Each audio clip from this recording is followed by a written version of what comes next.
वक्त कम है, आप सुन ले, अपने मेहमान को सुनने की सादतें हासिल करें। जी मुफ्ती साहब शुरू। मिंबर नूर पर जलवाबार मुअज़्ज़ज़ व मुक़्तदर नाइबान रसूल, उलमाए ज़वील एहतराम, सादात मशाइख़, हाज़िरीन अहले सुन्नत व जमाअत, अस्सलामु अलैकुम व रहमतुल्लाहि व बरकातुहू।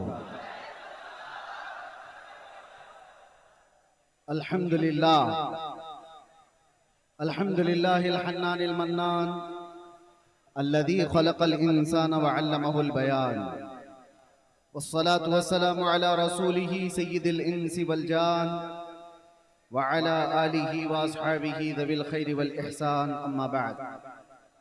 फ़अऊज़ु बिल्लाहि मिनश शैतानिर रजीम, बिस्मिल्लाहिर रहमानिर रहीम।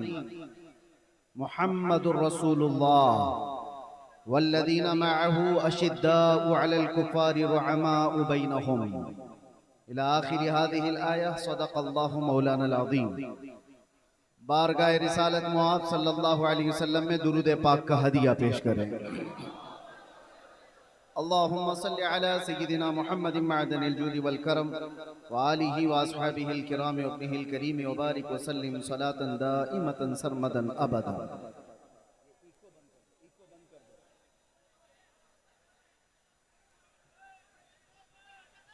बहरे दीदार मुश्ताक है हर नज़र, दोनों आलम के सरकार आ जाइए।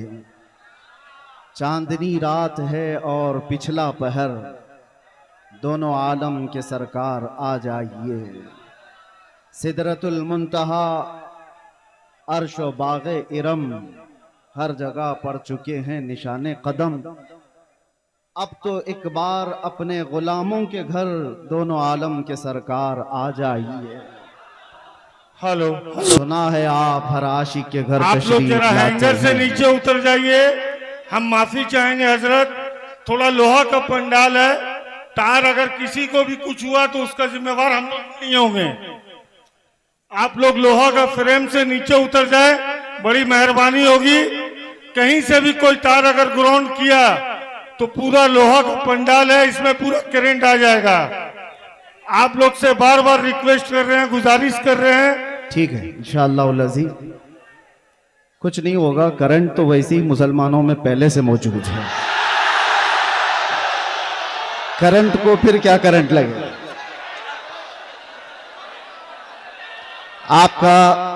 आपका जज्बा बरकरार रहे,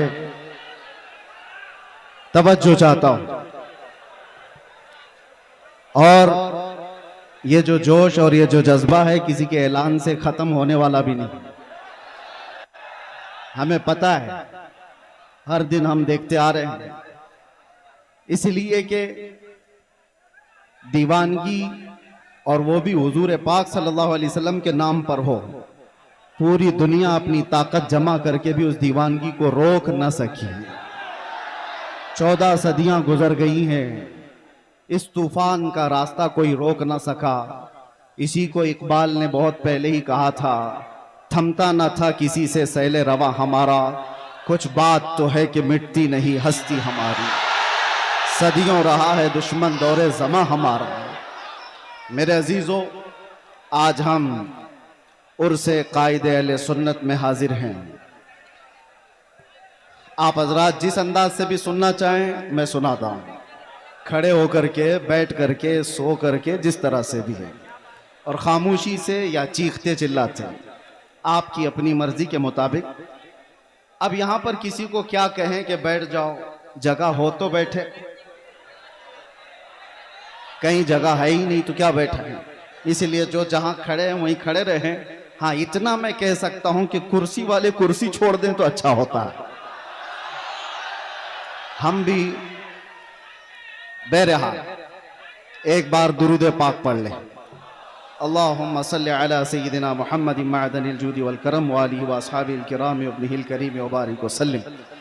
मैं बयान के लिए आ रहा था, उससे कबल ही मुझे बैठ जाइए।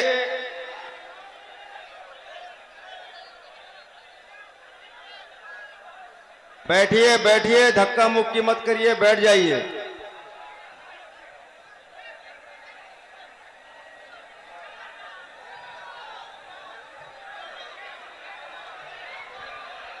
अरे भाई आप बैठिए तो, अरे अपने मेहमान की कद्र कीजिए, बैठ जाइए। आप मेहमान आपसे मुखातिब, बैठ जाइए, बैठिए, जल्दी कीजिए, 1 सेकंड में बैठ जाइए, जल्दी कीजिए।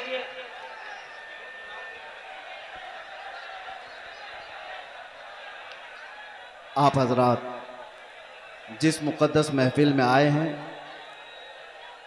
उसकी तरफ तवज्जो करते हुए, और ख़ास तौर पर ये मिंबर जो होता है ये मिंबर रसूल कहलाता है। मैं तमामी नौजवानों से कहता हूँ कि अदब अगर बरकरार नहीं है तो फिर इस तरह के जलसे में हाजिर होने का मतलब भी नहीं निकलता, वाह, कोई फ़ायदा नहीं होता। यही वजह है, मुझे अभी आने से पहले ही हमारे असीर मुफ्ती आज़म हिंद सईद नूरी साहब किबला ने कहा था थोड़ा ठंडी तकरीर कीजिए। अब आप मुझे बताएं ऐसे माहौल में कौन ठंडी तकरीर करता है? वाह वाह वाह वाह। और इसी वजह से हम जलसों में जाना कम भी कर चुके हैं कि ये मजमा संभलने को संभलता नहीं और वक्त ज़ाया होता चला जाता है। बहरहाल आज जिस कायदे अहले सुन्नत के उर्स में हम हाजिर हैं, मैं थोड़ा ही वक्त लूंगा। एक ही बात मैं कहूँगा, पिछले 3 दिन से आपने उनकी सीरत पर बहुत कुछ सुना होगा। उलमा, खुतबा, शोरा, यहाँ पर बहुत सारी चीज़ें आपको सुना कर जा चुके हैं, लेकिन मैं अपनी ज़िंदगी में आज महसूस करता हूँ, पल पल घड़ी घड़ी अगर किसी की याद आती है मुश्किलात में तो वह अरशदुल कादरी जैसे कायद की याद आती है। आज उम्मत को जिस कायद की ज़रूरत है वो अरशदुल कादरी जैसा कायद था, जो उलमा को मुत्तहिद करे, मरबूत करे, सियासत में हमारी क़ियादत को एक नाम तक पहुँचाए, हमारे मिली मसाइल को कमरे के अंदर बैठ करके हल कर सके, वो एक दूसरे पर तीखे निशाने करने वालों पर जा करके सुलह मुसालहत की बात कर सके। वो कायद आज हमें नजर नहीं आता जो कायदे अहले सुन्नत के अंदर खूबियां थी। हैरत होती है कि इतने तबलीगी दौर, इतने तबलीगी सफर करते हुए वो किताबें किस वक्त लिखते थे। उनके कलम में अल्लाह ने ऐसी बरकत रखी थी। एक बात मैं आपको बताता हूं, अल्लाह ताला जिससे दीन की खिदमत लेता है उसकी जिंदगी के वक्त में अल्लाह बरकत देता है। वो थोड़े से वक्त में बहुत कुछ काम करके जाता है। आम लोगों से ये मुमकिन नहीं होता। अल्लामा अरशदुल कादरी अलैहि रहमत व रिजवान ने जो एक क़ियादत का अच्छा चेहरा पेश किया, काश आज उम्मत को फिर से एक वैसा कायद मिल जाए। अहले सुन्नत व जमाअत के दरमियान एक ऐसा ऊंचा चेहरा जिसके जलजला और ज़ेरो ज़बर से पूरी दुनिया आज तक कांपती है, जिसका जवाब नहीं दिया जा सका है। आप जमशेदपुर वाले, जो नई नस्ल है, जो नए नौजवान है, यंगस्टर्स, जिन्होंने उस कायदे अहले सुन्नत को देखा नहीं है, आप आज की दुनिया में जी रहे हैं। तुम्हारी ये खुशबख्ती और सआदत की बात है कि पूरी दुनिया में जिसने अहले सुन्नत व जमात का दर्द लेकर के तबलीगी सफर किए वो तुम्हारी जमीन पर आराम कर रहा है, वो इसी जमशेदपुर में आराम कर रहा है। आप क्या समझते हैं मोहल्ले में बैठ करके 4 लोगों की इस्लाह कर लेना ये क़ियादत नहीं है। मैं जाकर के देख करके आ रहा हूं, मिस्र में, तुर्की में, वहां तक भी ये पहुंचे हुए हैं अपने अहले सुन्नत का दर्द लेकर के। हद तो ये हुई कि जब मैं आपकी तारीख में ये पढ़ा 1982 में आप तेहरान भी चले गए, ईरान, इनकलाब ईरान के बाद जो ईरान के हालात सख्त हो गए थे। क्यों गए मियां? आप सुन्नी आलिम हैं, शियों के मुल्क में क्यों गए? इसलिए नहीं गए थे कि शियों से लिफाफे लेकर आए और अपना महल बनाए, बल्कि इसलिए गए थे कि तेहरान में 5 लाख सुन्नी मुसलमान जीते थे। उनके मुस्तकबिल की फिक्र करके हिंदुस्तान से वो ईरान पहुंचे थे। ईरान के सुन्नियों को एक मस्जिद बनाने की इजाजत नहीं दी जा रही थी, तो दर्द ईरान के सुन्नियों को नहीं, हिंदुस्तान में बैठे अरशदुल कादरी के दिल धड़क रहे थे। उम्मत का दर्द हो तो क़ियादत आती है। और एक बात मैंने आप ही के अशार से अपनी गुफ्तगू का आगाज किया, सबसे मेरी पसंदीदा नात अकेले में जब भी मैं सुनता हूं, सबसे ज्यादा अल्हम्दुलिल्लाह आला हजरत की नातों के बाद अरशदुल कादरी अलैहि रहमा की ये नात, इसलिए कि ऐसा है कि ये हम जेल में भी गुनगुनाते थे तो तसल्ली होती थी। बहरे दीदार मुश्ताक है हर नजर, दोनों आलम के सरकार आ जाई। चांदनी रात है और पिछला पहर, दोनों आलम के सरकार आ जाइए। ये वो कहता है जिसका दिल बाराह रास्त मुस्तफा से जुड़ा हुआ होता है, जिसकी दिल की धड़कनें मेरे आका के इश्क में धड़क रही हो, वो इस तरह की तमन्नाएं करता है। और एक बात मैं आपको बताऊं, बहुत सारे लोगों को देख करके आप कंपेयर ना करना। जिसके सीने में सच्चा इश्क रसूल होगा, उसके दिल में ऑटोमेटिक उम्मत का दर्द भी होगा। ये लाजिम चीज है। जो नबी से बेपनाह मोहब्बत करता है, बाय डिफॉल्ट जिसको कहते हैं ना, ऑटोमेटिक उसके अंदर उम्मत की मोहब्बत और उम्मत का दर्द आ ही जाता है। वो ऐसा नहीं है, ऐसा नहीं है कि उम्मत को तोड़ने की बात कर रहा होता है और रसूलुल्लाह की सीरत बयान कर रहा होता है। झूठा होगा। नबी से मोहब्बत करने वाले की सबसे पहली अलामत बयान की गई है। मेरे आका ने खुद फरमाया, मल्लम यहतम बिअमरिना फलैसा मिन्ना। जो इस हाल में सुबह किया कि मेरी उम्मत का ख्याल नहीं किया, वो मेरी उम्मत में से नहीं है। हुजूर ने फरमाया, जो उम्मत मुस्तफा का ख्याल नहीं करता, हुजूर फरमाते हो मुझ में से नहीं है। और जो रसूलुल्लाह से मोहब्बत करता है, उसे उम्मत का दर्द सताता है, उम्मत का दर्द सताता है। अल्लामा अरशदुल कादरी रहमतुल्लाह ताला अलैह की जिंदगी को पढ़ो ऐ नौजवानों। कितनी जगहों पर वो सफर करते चले गए। उस जमाने में जब टेक्नोलॉजी इतने उरूज पर नहीं थी, असबाब इतने नहीं थे। आज हमें वक्त बचाने के लिए इतने पापड़ बेलने पड़ते हैं। मैं अपनी बात कर रहा हूं। मैं कहीं जा करके अपने सफर की दास्तानें नहीं सुनाने का कायल नहीं हूं, लेकिन फिर भी मैं आपको बताऊं कि सफर को बचा बचा करके वक्त के लिए आज हम इतनी कोशिश करते हैं, फिर भी अपने घर को वक्त नहीं दे पाते। अपने घर के लिए वक्त निकालना मुश्किल हो जाता है। जबकि आज प्लेनों का सफर करते हैं, इधर से बैठे उधर उतरे। और ये वो अशखास, वो नुफूस कुदसियां हैं जिन्होंने कई कई दिनों तक बसों के और ट्रेनों के सफर किए थे, और फिर भी उम्मत के दरमियान जाकर के खिदमत इस्लाम का वो हक अदा किया जो आज प्लेनों का सफर कर करके भी 100 लोग नहीं अदा कर सकते, नहीं कर सकते। वो दर्द था उम्मत का। मैं मेरे वालिद गिरामी रहमतुल्लाह ताला अलैह से अल्लामा अरशदुल कादिर रहमतुल्लाह अलैह के मुतालिक बहुत बचपन में सुना था, जब मेरी उम्र अभी मुश्किल से 7-8 साल रही होगी। उस वक्त से सुनते आए, जब अभी मदरसे की दहलीज पर कदम भी नहीं रखे होंगे। हाँ, किस वजह से सुनते थे? वो कसरत से सरकार मुफ्ती आजम हिंद का और हुजूर हाफिज मिल्लत का जिक्र करते, और अल्लामा अरशदुल कादिर रहमतुल्लाह अलैह के मुतालिक बताया कि कर्नाटक की सरजमीन पर, कर्नाटक की सरजमीन आप ऐसा समझे कि आज के दौर में भी इल्मे दीन से शगफ रखने वाली उतनी वहां पर कौम आबाद नहीं है। आज भी ऐसे हालात हैं। उस जमाने में फरमाते थे, मेरे वालिद के एक खत लिखा था खाली, और उस खत की बुनियाद पर वो जानते भी नहीं थे हमें। आ गए स्टेशन पर आकर के पूछने लगे कि फला मौलाना ने खत लिखा था मुझे, मैं यहां आया हूं। पता पूछते हुए मस्जिद तक पहुंचे, और मुसलसल कई दिन तक वहां पर ये फरमाया करते थे, कई मस्जिदों के सिलसिले में फिक्र, कई मदरसों के मुतालिक फिक्र। और आज उनका एक दर्द में एक जुमले में बताता हूं, उलमा समझ जाएंगे, उलमा समझ जाएंगे।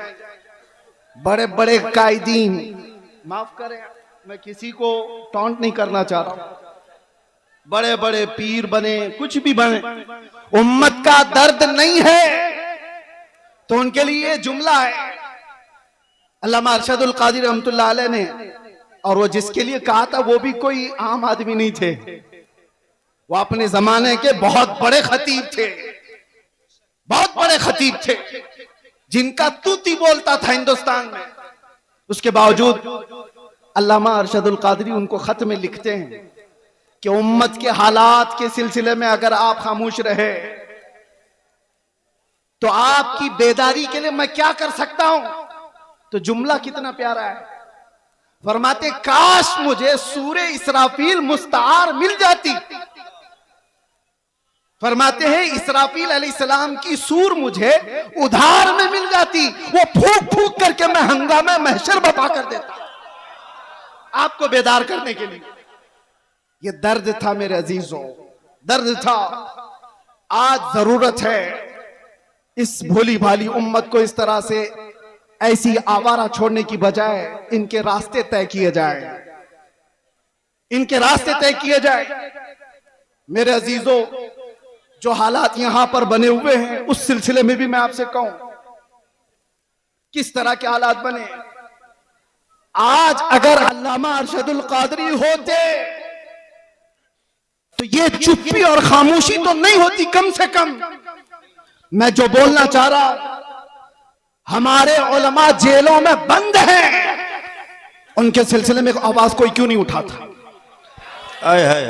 बरेली शरीफ खानदान आला हजरत तौकीर रजा साहब आज तक अंदर हैं और कमर गनी उस्मानी साहब 4 साल से अंदर हैं। किसी को डर लगता है तो अलग बात है कि इनके नाम ले लिए उनके नाम ले लिए, हमारे लिए मामलात ना आ जाए। तुफ है तुम्हारी ऐसी सोच पर। उम्मत मुस्तफा का वो हिस्सा है या नहीं, टुकड़ा है या नहीं।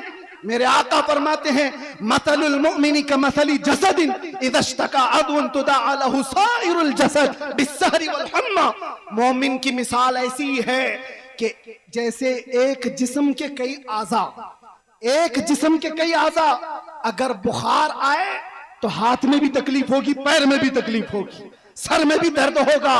मोमिन की मिसाल ऐसी है कि एक मोमिन को दर्द होगा तो सारे मोमिनों को दर्द होना चाहिए, बेशक सारे मोमिनों को दर्द होना चाहिए।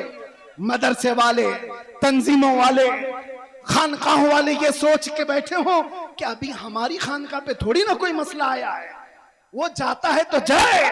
अगर तुम्हारी ऐसी सोच है तो इंतजार करो, कल आपकी बारी है, कल आपकी बारी है। कितना बचना चाहोगे? जो सेक्युलर बन करके अपने आप को छुपाते थे, आज उनकी हालत ऐसी है। आज हालत ऐसी है, धोबी का कुत्ता, ना घर का ना घाट का, ना वो इनके हो पाए ना सुन्नियों के हो पाए। इसीलिए मुसलमानों, आज जो जरूरत है तुम्हारे अंदर, बाकी मैं किसी और को बेदार करने नहीं आया। बड़े बड़े लोग मौजूद हैं, बड़े बड़े लोग हैं, नौजवान जो मुझे सुनते हैं उनसे अब एक ही बात कहता हूं, अब शायद तुम ढूंढते रह जाओ, दूसरा अरशदुल कादरी मिलेगा नहीं वाह वाह, जो तुम्हारी क़ियादत करे। अरे हमें नहीं मिलता, तुम्हें क्या मिलेगा? सुभान अल्लाह। दर्द है, इसलिए बोल रहा हूं, दर्द है कि इन मामलात में, उम्मत के मामलात में, जो अपने घर से निकल करके हर जगह जाता था, वो कौन है आज? कौन है? मदारिस इस्लामिया पर कुछ आंच आए तो कोई बात करने वाला? सुभान अल्लाह।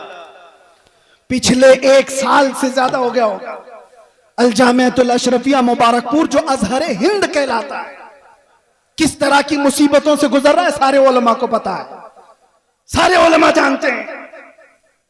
जामिया अशरफिया मुबारकपुर जिसने हिंदुस्तान को बड़े बड़े कायदीन दिए, अल्लामा अरशदुल कादरी भी उसी के खोशाचीन है। आज अशरफिया के ऊपर क्या हालात हैं आपको पता नहीं है?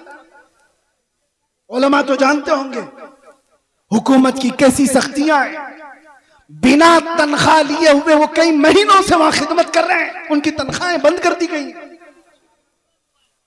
रोक दी गई। हमारे इन हालात पर अगर क़ियादत नहीं होती तो फिर किन हालात पर क़ियादत होगी? हालात, किन हालात पर क़ियादत होगी? मिंबरों पर एक दूसरे के अमामे खींचने पर। तवज्जो चाहता हूं, रईसुल कलम हमेशा ये चीज पसंद फरमाते थे कि उम्मत का दर्द रखने वाला कोई आलिम किसी खित्ते का हो, वो मेरे घर के बच्चों से ज्यादा अजीज है। उनका ये दर्द जो मैंने महसूस किया। आज अपनों के लिए अलग मसाइल, गैरों के लिए अलग मसाइल, ये नहीं था उनके घर। मैंने आयत इसीलिए पढ़ी, ज़रक़ानी साहब अभी जो कह रहे थे कि अल्लामा अरशदुल क़ादरी रहमतुल्लाह तआला अलैह की सीरत पर उनका ये जुमला सोने के हरफों से लिखने के काबिल है। अपनों से गैरों से मुकाबला हो तो डट जाइए, अपनों से मुकाबला हो तो हार जाइए। यह जुमला आसान नहीं है, प्रैक्टिकल बहुत मुश्किल है। और यही कुरान का मफहूम है, अशिद्दाउ अलल कुफ्फारि रुहमाउ बैनहुम। सहाबा की यही सिफत थी, वो सख्त थे तो गैरों के लिए और आपस में नरम दिल थे। ऐसे नरम दिल, ऐसे रहम दिल थे। सख्ती उन लोगों पर करनी चाहिए थी जो मेरे नबी की शान में भौंकते हैं, ना ये कि मुसलमानों के लिए। जब से ये चीजें हमारे अंदर बदल गई तो हमारे हालात भी ऐसे तितर बितर हो गए। आज देखो, कोई भी आकर के, एक छोटा सा लीडर भी मुसलमानों की छोटी सी टुकड़ी को काट के लेके चला जाता है। हर जगह यही हालात है, हर जगह यही हालात है। मुझे किस मसले पर बात करूं ये समझ में नहीं आता। मुसलमानों के जो मामलात हैं, नशा इतना ज्यादा आम है कि इनके नशाखोरी पर बात करें, जिना बढ़ता जा रहा है इस पर बात करें, औरतों की बेहयाई उरूज पर आ गई इस पर बात करें, एजुकेशन में इतने पीछे हो गए इस पर बात करें। समझ में नहीं आता, हजार मसाइल है हमारे, किन मसाइल पर बात करें। आखिर में जाकर के हमारा जो दर्द है वो इस नुक्ते पर पहुंचता है। इनको एक एक मसले का इलाज करते रहोगे, जिंदगी तमाम हो जाएगी, बीमारियां बढ़ती चली जाएंगी। बीमारियां बहुत है लेकिन इलाज एक ही है। उम्मत मुस्तफा का इलाज एक ही है, वो इलाज का नाम है कि मोहम्मद से वफा तूने तो हम तेरे हैं। वो एक ही इलाज। आज उम्मत को उन कदमों से जोड़ने की जरूरत है।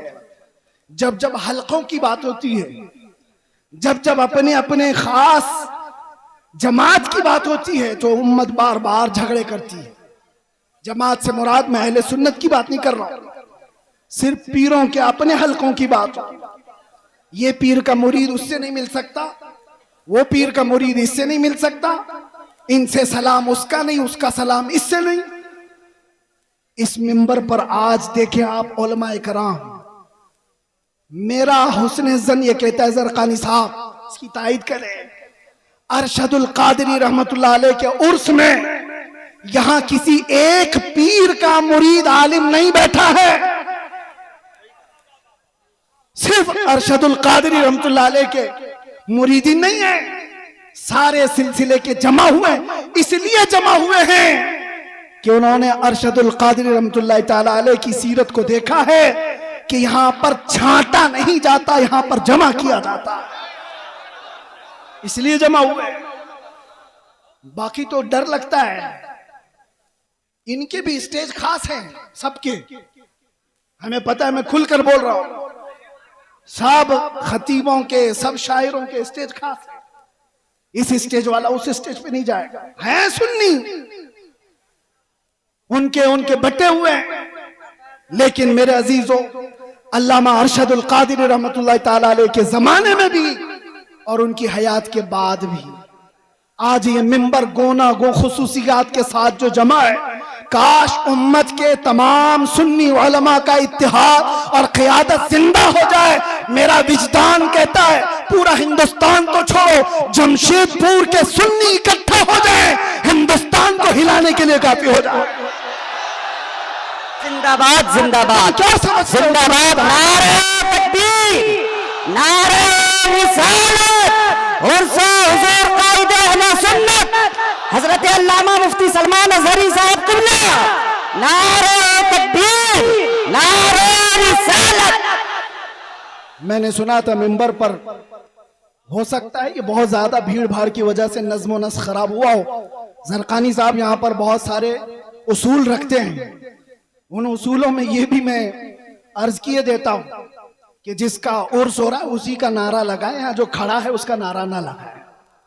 होना ये चाहिए, हमारे मरने के बाद फिर लगाए। यहीं से तो शख्सियत परस्तियां शुरू हो रही। मुझे कम लक़ब दिया, मुझे छोटे नाम से बुलाया, पोस्टर में मेरा नाम वहां चिपकाया है। इन्हीं मामलात में तो है। मैं कितने लोगों को जानता हूं छोटे नाम की वजह से और पोस्टर में इधर उधर हो जाने की वजह से उनकी बरहमी आसमान पर है, और कोई सालों से जेल में सड़ रहा है, एक बार माथे पे शिकन नहीं आई। दर्द अगर तुम्हारी अपनी इज्जतों का है तो तुम्हारी इज्जतें नीलाम हो जाएंगी, और दर्द अगर उम्मत का है हर दिन तुम्हारी इज्जत बढ़ाई जाएगी, हर दिन इज्जत बढ़ाई जाएगी। इसीलिए मेरे अजीजों, आज बात करते हैं नामों से रिसालत के उस अहम मसले पर। अल्लामा अरशदुल कादिरी रहमतुल्लाह तआला अलैह की जिंदगी उसके लिए शाहिद अदल है। आपके मुतालिक सबको मालूम होगा ना, सबको मालूम है अल्लामा अरशदुल कादरी बहुत बड़े मुनाजिर थे। मुनाजिर का मतलब भी आपकी जनरेशन समझना मुश्किल है। डिबेट में ऐसे माहिर थे कि सामने वाले को चित कर देते। लेकिन ये मुनाजरे किसके लिए होते थे? घूम फिर करके आप हिस्ट्री निकालेंगे, अल्लामा अरशदुल कादरी के सारे मुनाजरे इस बात पर थे कि कहीं से अगर थोड़ी सी बदबू भी आई कि मेरे नबी की शान में गुस्ताखी हो रही है, अज़मत रिसालत पर पहरा देना है, नामों से रिसालत की हिफाजत है। मुनाजरे इसलिए नहीं होते कि चमक जाएं, मुनाजरे इसलिए नहीं होते कि अपने नाम रोशन कर लें, मुनाजरे अज़मत रिसालत के दिफा के लिए हुआ करते थे, और वह हक अदा किया अल्लामा अरशदुल कादिरी रहमतुल्लाह अलैह। हक है। मैं जामिया अशरफिया मुबारकपुर में जब पढ़ने के जमाने में था, मैंने सुना था अपने एक उस्ताद से कि हुजूर हाफिज मिल्लत के साथ अल्लामा सफर पर थे। अल्लामा अरशदुल कादरी एक छोटी सी किताब हुजूर हाफिज मिल्लत लेकर चल रहे थे, और लखनऊ का शायद सफर था, और रास्ते में अल्लामा अरशदुल कादरी रहमतुल्लाह अलैह उसको पढ़ते रहे, उसके बाद रखे। बाद में पहुंचने के बाद जिस साहब के घर पर मेहमान थे, हुजूर हाफिज मिल्लत भी वहां गए। पूछा कि मौलाना अरशदुल कादरी किताब कहाँ है, वो जो साथ लेकर चले थे? कहा हुजूर मैं तो लेना भूल गया, छूट गई, ट्रेन चली गई। हुजूर हाफिज मिल्लत को वो किताब की ज्यादा जरूरत थी, बहुत शदीद जरूरत थी। आप नाराज हो गए, कहा इतनी भी किताब का आप ख्याल नहीं कर पाए, साथ में सफर। कहा कि हुजूर थोड़ा सा वक्त दे दे, थोड़ा सा वक्त दे दे, किताब के मुतालिक कुछ ना कुछ करूं। फरमाया कि जो किताब उन्होंने ट्रेन में बैठकर मुताला किया था, पूरी किताब लिख करके हुजूर हाफिज मिल्लत को दे दी।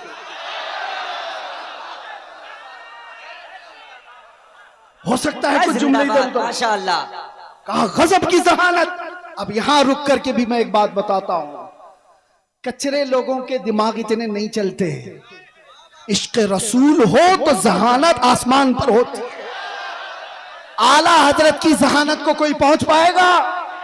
आला हजरत का दिमाग जो चलता था, 100 साल पहले लिखी हुई किताबें आज के लोग ऐनक लगा लगा कर नहीं पढ़ पाते।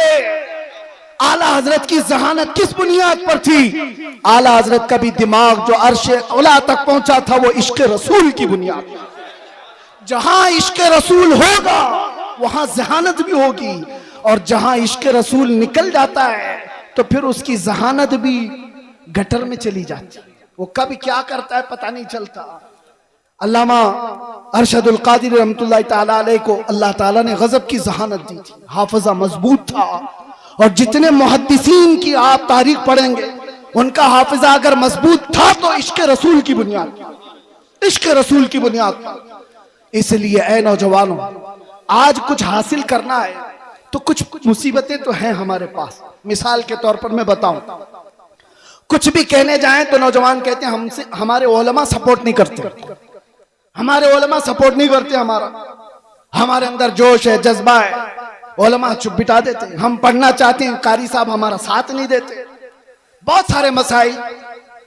लेकिन तुम क्या ये उज्र भी कयामत के दिन पेश कर सकते हो?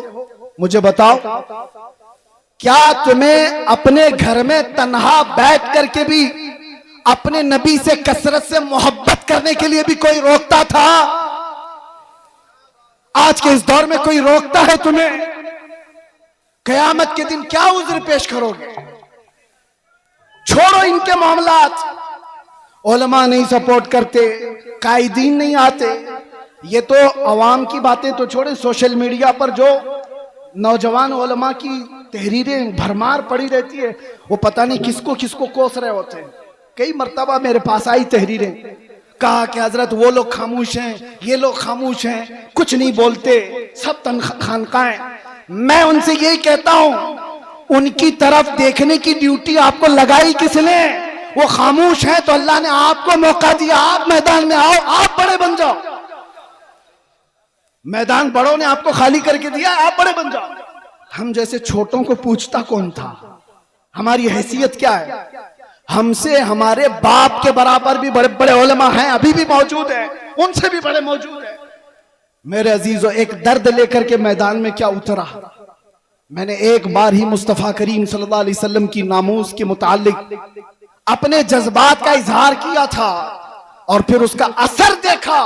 50 लोगों में बैठकर की हुई बात थी, रब्बे जुल जलाल ने पूरी दुनिया के चप्पे चप्पे में पहुंचाया। आज हमें हर एक की नजर के सामने बिठाया है। सबके सामने हमारी जो इज्जतें हैं वो इसलिए नहीं है कि मैं बहुत बड़ा तुर्रम का हूं, बहुत बड़े बादशाह का बेटा हूं या कोई सियासी नेता हूं। ये जो कुछ भी इज्जतें मिली हैं ये कदमे मुस्तफा की बरकत है। जब तक बिके न थे तो कोई पूछता न था, या रसूल अल्लाह तुमने खरीद कर हमें अनमोल कर दिया। आज दुनिया में ये मकाम देखा है, जो एक बार मुस्तफा की इज्जत की बात करता है, मौला दिल दिल में उसको बिठा रखता है। और फिर सोचो, जो अपनी जिंदगी हुजूर की मोहब्बत में फना कर देता है, तब जाकर के वो बरेली का इमाम अहमद रजा बनता है। बेशक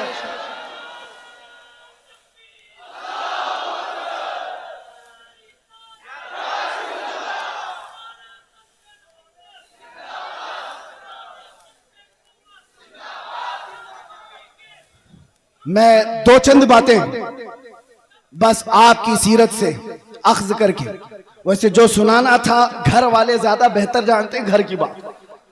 अल्लामा के साहबजादे यहाँ पर मौजूद हैं, उन्होंने सारी चीजें देखी। एक बात आपको मैं बताऊं, सच्चा आलिम वो है जो सहाबा की सीरत पर चले, उनके तमाम नुकूश पाक को अपनी जिंदगी के मिसाल राह बनाए। हुजूर सैयदना अबू बकर सिद्दीक रज़ियल्लाहु ताला अन्हु का हाल ये था, सुनेंगे आप थोड़ी देर। आप जब खलीफा बने, दिन रात काम इतने थे और घर में जो तनख्वाह आती थी बैतुल माल से आपके घर में तनख्वाह आ रही थी। ये पहली मर्तबा सारे सहाबा ने बैठ करके फैसला किया कि खलीफतुल मुस्लिमीन को कुछ तनख्वाह मुकर्रर कर दी जाए ताकि वो खिलाफत के कामों को खुशी से अंजाम दे सके। तनख्वाह आती थी। एक दिन ऐसा हुआ कि उनकी बीवी ने कहा, सिद्दीक अकबर की बीवी कहती है, कभी तो कुछ तर ग़िज़ा खा लीजिए, कभी कुछ तर ग़िज़ा खा लीजिए, खजूर खा लें, कभी शहद खा लें। हजरत अबू बकर सिद्दीक फरमाते हैं, मेरी बेगम इतने पैसे हैं कहां मेरे पास कि मैं शहद खरीदूं, मैं घी खरीद करके लाऊं। ये वक्त के खलीफतुल मुस्लिमीन सैयदना अबू बकर सिद्दीक की बात कर रहा हूं। बीवी ने कहा, आप मत घबराएं, मैंने जमा करके रखे हैं, मेरे पास है, मैं ला करके देती हूं। हजरत अबू बकर सिद्दीक ने कहा, लाओ। आपकी अहलिया ने एक पोटली में कुछ पैसे रखे हुए थे, ला करके दे दिया। हजरत अबू बकर सिद्दीक ने गिना, वो कुछ सिक्के थे। पूछा, ये तेरे पास कहां से आए? बीवी ने मुस्कुरा कर कहा, वो छोड़िए, जो तनख्वाह आती है ना आपकी बैतुल माल से, मैं घर का राशन ला करके थोड़ा थोड़ा अलग निकाल करके रख दिया करती थी, थोड़ा थोड़ा जमा करके। औरतों की आदत है बचा के रखने की। तो हजरत अबू बकर सिद्दीक की बीवी कहती है, मैं थोड़ा थोड़ा बचा कर रखती थी, वो आज इतनी हो गई है, इससे आप जाइए शहद खरीद लीजिए, घी खरीद लाइए। हजरत अबू बकर सिद्दीक कहते हैं, बहुत अच्छा, लाओ। ले करके जाते हैं, बैतुल माल में पूरा माल जमा कर दिया। और फिर सहाबा को बुला करके कहा, आज के बाद से मेरी इतनी तनख्वाह कम कर दी जाए, इसलिए कि ये माल मेरे घर में ज्यादा आ रहा है, इतना माल मेरे घर में ज्यादा आ रहा है। सैयदना अबू बकर सिद्दीक रज़ियल्लाहु ताला अन्हु ने जब ये फरमाया, सहाबा अश अश कर रह गए, इतना माल तो कोई भी छुपा के रख सकता था। ये वाकया बयान करने के बाद अब मैं आपसे कहता हूं, इसका अक्स मैंने जिंदगी में पाया है, एक कायदे अहले सुन्नत अरशदुल कादरी की जिंदगी में। मेरे अजीजों, उनके बड़े साहबजादे यहां बैठे हुए गुलाम रब्बानी साहब फरमाते हैं, अल्लामा के घर में पोते की विलादत हुई थी, शायद यही पोते होंगे, कहां है? पोते की विलादत हुई थी और इनकी वालिदा छट्टी मनाना चाह रही थी। छट्टी होती है, मदरसे से मुत्तसिल मकान है, तो छट्टी जब हो रही है, औरतें कुछ खाना पकाना कर रही होंगी, तो देग की जरूरत थी पानी जमा करने के लिए।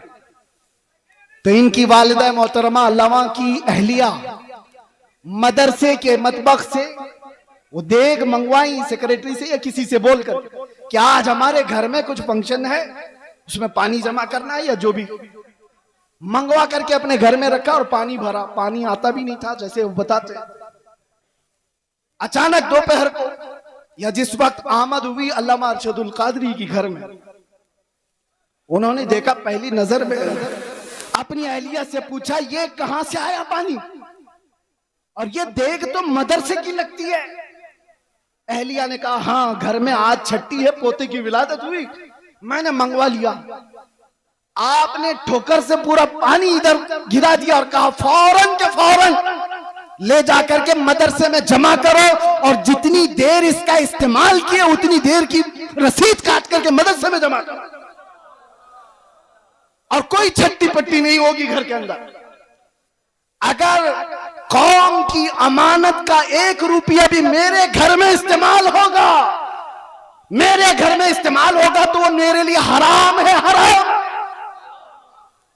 ये सिद्दीक अकबर की जात से लिया हुआ पहलू था, सिद्दीक अकबर की जात से लिया हुआ पहलू था। मेरे अजीजों, आज हालात तो बड़े बहुत अलग है। अब क्या बताएं, हम इस मैदान के आदमी हैं, ये स्टेजों की, और ये स्टेज और ये प्रोग्राम कितने कमर्शियल हो गए हमें पता है। दिल नहीं करता, अभी लोग इस पर धंधा करने लगे हुए हैं, बिजनेस होते हैं, ठेकेदारियां होती हैं, उलमा की कीमतें तय होती हैं, शोरा की कीमतें तय होती हैं। 1 घंटा बयान करने का वो इतना लेगा, 1 नात पढ़ने का वो इतना लेगा, सारा कमर्शियल हो गया। और वो एक अरशदुल कादरी है, एक अरशदुल कादरी, कई दिन उनके घर में फाके चलते रहे। खुददारी ऐसी थी कि कभी घर की बात बाहर नहीं बताई, बाहर नहीं बताई, खुददारी ऐसी थी। और आप बताओ, मौलाना लोगों कोई भी हो, इंग्लैंड जाना, अमेरिका जाना, इनके सबके ख्वाब होते हैं, कौन नहीं जाना चाहता? अमेरिका चले जाएं, इंग्लैंड चले जाएं, यूरोप चले जाएं। और अल्लामा को उस जमाने में इंग्लैंड, अमेरिका, सारी दुनिया पर जाने के बहुत मौके फराहम हुए, 1 बार नहीं, कई बार। और उस वक्त मुझे बताओ, इंग्लैंड में, अमेरिका में या यूरोप में कोई एक बंदा ऐसा मिले जो ये कहे हमने अरशदुल कादरी की जेब भर दी थी? नहीं। जो उन्होंने वहां से लिया, वहीं की जमीन पर कोई इदारा बनाया और वापस चले आए। ये क़ियादत थी। लंदन की सरजमीन पर उन्होंने पहला जब इदारा बनाया था, मुफक्किर इस्लाम अल्लामा कमरुज़्ज़मान खान आज़मी रहमतुल्लाह दामज़िल्लुहुल आली हफ़िज़हुल्लाह व रआह, अभी भी मौजूद हैं। अल्लामा अरशदुल कादरी की ज़ेर निगरानी कितने साल उन्होंने खिदमत की। वो खुद बयान फरमाते हैं कि वहां पर मस्जिद की जरूरत थी, एक चर्च बिक रहा था, तो चर्च के मुंतजिमीन उनके पास चले गए अल्लामा कि हमें बेच दीजिए। कोई हिम्मत करता है, और वहां के हालात अलग है। चर्च वालों से उस वक्त के 50,000 पाउंड में वो खरीदो फरोख्त होनी तय पाई। आपने बड़ी मसलहत के साथ उससे बातचीत करके 40,000 पे राजी किया। चर्च खरीदने की बात की कि मस्जिद बनेगी ये, और उस वक्त जानते हो सबसे हैरत की बात मैं ये कह रहा हूं, उलमा हौसला रखो, हौसला। अल्लामा उनके आसपास वो नई जगह है, उनके लिए नया इलाका है, लोगों को मुंतखब किया और कहा ये खरीदना है, और जो टोकन देना होता है शुरू में, आप क्या कहते हैं उसको, एडवांस देने के लिए उस वक्त अल्लामा साहब के पास जो पैसे थे वो सिर्फ 500 पाउंड थे और 40,000 पाउंड की खरीदारी करके आए। किसके भरोसे? उस अरशदुल कादरी का तवक्कुल भी वैसा ही था जैसा गरीब नवाज हिंदुस्तान आते वक्त तवक्कुल लेकर के आए। कदम रखना हमारा काम है, मैदान बनाना मेरे मौला की शान है। कदम रखा और आज एक नहीं, दो नहीं, दसियों मसाजिद और इदारे इंग्लैंड की सरजमीन पर कायम है। वर्ल्ड इस्लामिक मिशन जो अल्लामा अरशदुल कादरी की बनाई हुई तंजीम थी, जो पूरी दुनिया में, अरे हम अजहर में तक देखा, हमने देखा जामे अजहर तक वो चले गए। सद्दाम यूनिवर्सिटी जब बन रही थी उसमें भी आपका बड़ा किरदार है। बगदाद गए, तेहरान गए, कितने ममालिक के सफर किए, और जब उनको अपने भोले भाले जवानों का दर्द सताता था कि ये तबलीगी जमात के चक्कर में पड़ जाएंगे, तो दावत इस्लामी का क़याम भी आपकी ईमा पर हुआ था। अल्लामा अरशदुल कादरी रहमतुल्लाह ताला अलैह का। और एक बात ये भी मैं बताता हूँ, वो तहरीक खूब फल रही है, फूल रही है, और फले फूले, लेकिन किसी तंजीम और तहरीक के फलने फूलने में उसके बानी के इखलास की बहुत ज्यादा जरूरत होती है, और वह इखलास अरशदुल कादरी का हर जगह पर नजर आता है। हाफिज मिल्लत का इदारा यूं ही कायम नहीं है। सीमेंट और गारे की इमारतें बनाना बहुत आसान है, अशरफिया बनाना आसान नहीं है। क्यों? सिर्फ इमारतें बनाने का नाम आप मत समझ लें, इदारे हैं। उसकी एक मिसाल मैं आपको बताऊं, काबा कितना है, कितने बाय कितना है, आप जाके नाप के देख लो। आज हिंदुस्तान में हो, कोई भी हो, एक छोटा सा मिडिल क्लास का आदमी भी अपने खर्चे से, जितने में उसका घर नहीं बनता उससे कम खर्चे में काबा बना सकता है। 4 कोने बनाने हैं, ना कोई डिजाइन करना है, ना खिड़कियां, ना अंदर डेकोरेशन, बन तो जाएगा। इतने सदियों से कोई काबा क्यों नहीं बनाता? क्यों नहीं बनाता? आप समझो काबा सिर्फ ये 4 दीवारी और 4 कोने का नाम नहीं है। तुम बना तो लोगे, करोड़ों दिलों को खींचने की कशिश कहां से लाओ? ये कहां से आती है? ये इमारतों के बनाने में नहीं आती, वो मुखलिसीन की बरकत हुआ करती है। जामिया अशरफिया मुबारकपुर आज भी फल फूल रहा है, और एक दो नहीं, हजारों उलमा वहां से निकले। उसकी हर ईंट में पसीना नहीं, हाफिज मिल्लत का खुलूस लगा हुआ है। इसी तरह जिन तहरीकों पर अल्लामा अरशदुल कादरी रहमतुल्लाह ताला अलैह की दुआएं रही, वो फल रही है, फूल रही है। इखलास जिसके अंदर लगा रहेगा उसमें बरकत भी ज्यादा रहेगी, तादेर व कायम रहेगा। ये चंद बातें थी। अब एक और बात उलमा के सिलसिले में, अल्लामा रहमतुल्लाह ताला अलैह उनके इस्लाह का तरीका देखा। उनको भी अपने जमाने में कुछ लोगों से शिकायतें थी, तो उन्होंने स्टेज पर आकर के गाली गलौज करके इस्लाह नहीं की। उनको भी बहुत सारे लोगों से कई मसले हुए, लेकिन उनके खुतूत गवाह हैं कि उन्होंने दूसरे उलमा की इस्लाह कैसे की। उनके लिखे हुए खत आज भी गवाह हैं। जब उनको किसी की इस्लाह करनी होती तो क्या लबो लहजा इस्तेमाल करते थे। ये उम्मत का दर्द रखने वाला कह सकता है, उम्मत का दर्द रखने वाला। एक वाकया इस पर शाहिद अदल है। बकी बिन मुखल्लद एक बड़े मुहद्दिस हैं, अंदलुस के रहने वाले। इन्होंने तकरीबन 1300 सहाबा की हदीसें किताब में जमा की थी। मुस्नद बकी बिन मुखल्लद वो जाया हो गई। बकी बिन मुखल्लद का मैं एक बार आपको तस्करा सुना देता हूं, ताकि अब ये उलमा के लिए मसला है। इस जिम्मेदार स्टेज से मुझे एक पैगाम देना था। बकी बिन मुखल्लद को एक शौक था जिंदगी में, वो इमाम अहमद बिन हंबल से मुलाकात का, उनसे हदीस सुनने का। तो अंदलुस से, स्पेन से चल करके निकले, पैदल चलते थे आप सफर में। तकरीबन 1.5 साल के बाद आप बगदाद पहुंचे। 1.5 साल सफर करके आए।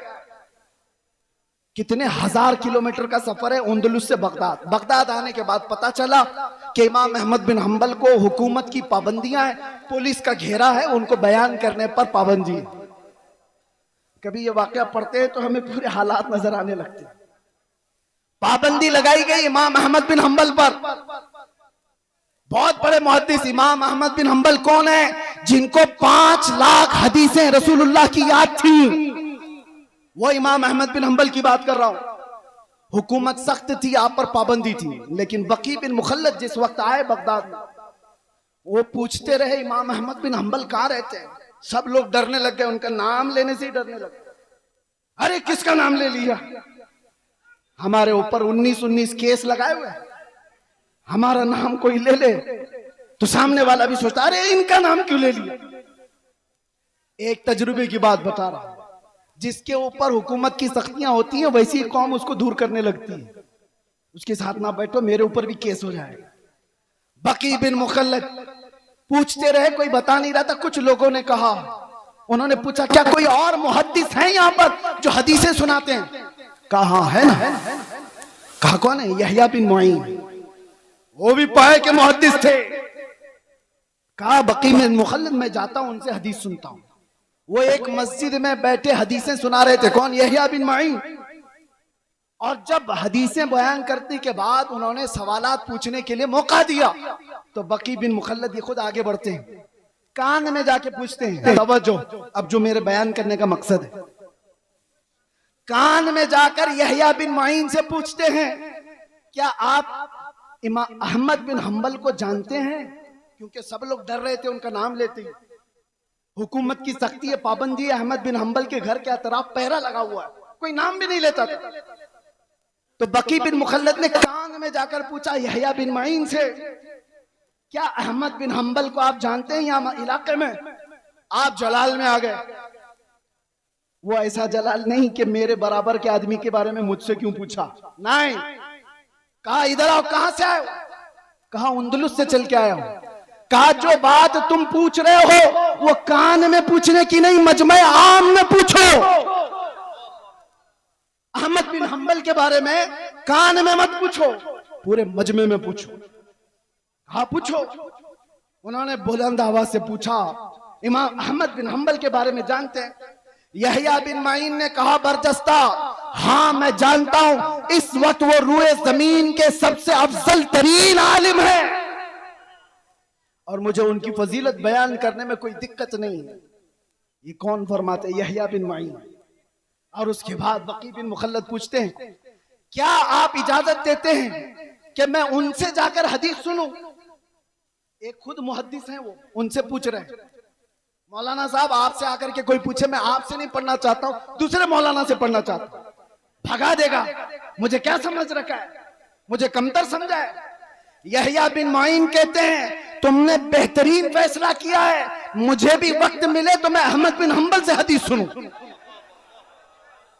ये है वक्त के मुआसिर उलमा के दरमियान मोहब्बत और एक दूसरे का एहसास।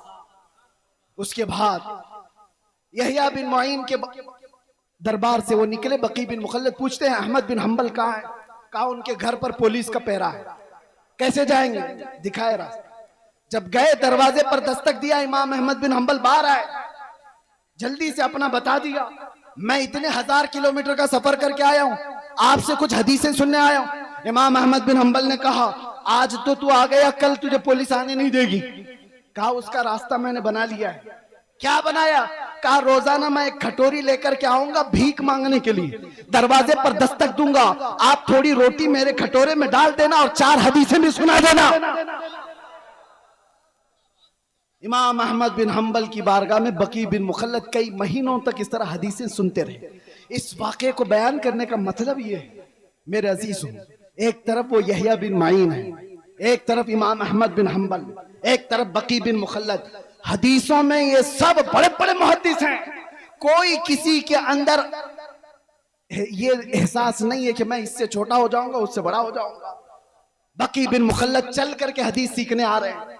यहया बिन मुईन खुद बता रहे हैं कि जाओ इमाम अहमद बिन हंबल के पास। ये शान हमने देखी है सरकार मुफ्ती आजम हिंद में भी।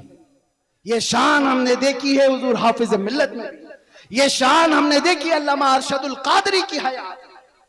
आज अगर नफसानियत से बाहर निकल आए तो आप में से कोई पीर साहब अगर ये कह दें तो बड़ी बात है आज के जमाने में कि जाए हमसे अफजल पीर हुआ है उनसे बैत कर लो, बहुत मुश्किल है। बहरहाल ये सब मसाइल छोड़ दें। नौजवानों, तुम्हारे लिए सिर्फ एक बात है, आज जिस तरह ये खाली खाली नजर आ रहे हैं, उलमा के अपने मसाइल है, माशी मसाइल, हुकूमत की सख्तियां, और हम तो ठहरे ऐसी पागल कि आज पकड़े फिर कल पकड़े, पता नहीं क्या क्या हालात हों। लेकिन इन हालात में अल्लाह ताला तुम्हें तन्हा कभी नहीं छोड़ेगा।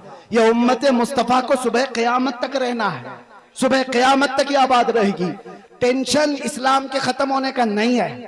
आपको डर ये नहीं पालना है कि कुरान खत्म हो जाएगा, इस्लाम खत्म हो जाएगा, कभी नहीं खत्म होगा। टेंशन इसका लेना है कि इस्लाम का कुछ नहीं होगा, कुरान का कुछ नहीं होगा, अल्लाह उनका मुहाफिज है। तुम्हारे अपने ईमान का क्या होगा? ये बहते हुए सैलाब में चले जाओगे या जोरदार आंधियों में तुम अपना ईमान बेच दोगे? आज के हालात इस बात का सवाल करते हैं। नौजवानों, तुम अपना ईमान इतना कमजोर ना कर लो कि तुम्हें वक्त की दौलतमंद खरीद ले, तुम्हें कोई डर खरीद ले, तुम्हें कोई डरा धमका करके ईमान से दूर कर दे। इतना कमजोर ईमान मत पालो। अब हमारे पास कायदीन बार बार नहीं आएंगे, वाजो नसीहत करने वाले भी नहीं आएंगे। हो सकता है मदरसे आगे चल करके मुश्किलात का सामना करें।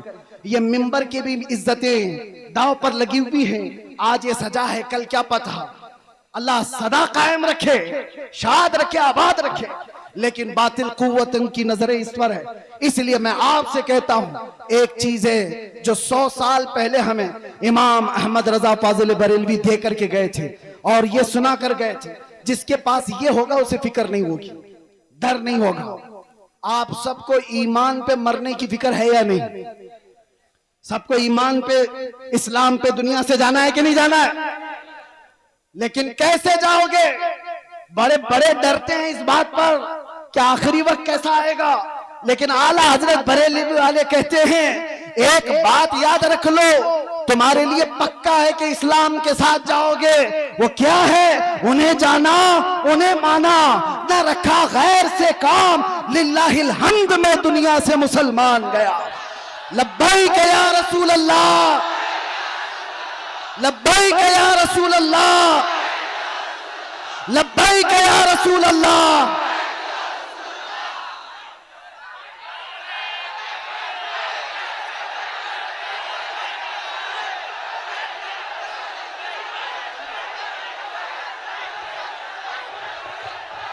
हजरात ऐसे ना करें, वो मेहमान है, मेहमान का ख्याल करें आप हजरात। खुदा के वास्ते माहौल खराब ना करें। हजरत अल्लामा मुफ्ती सलमान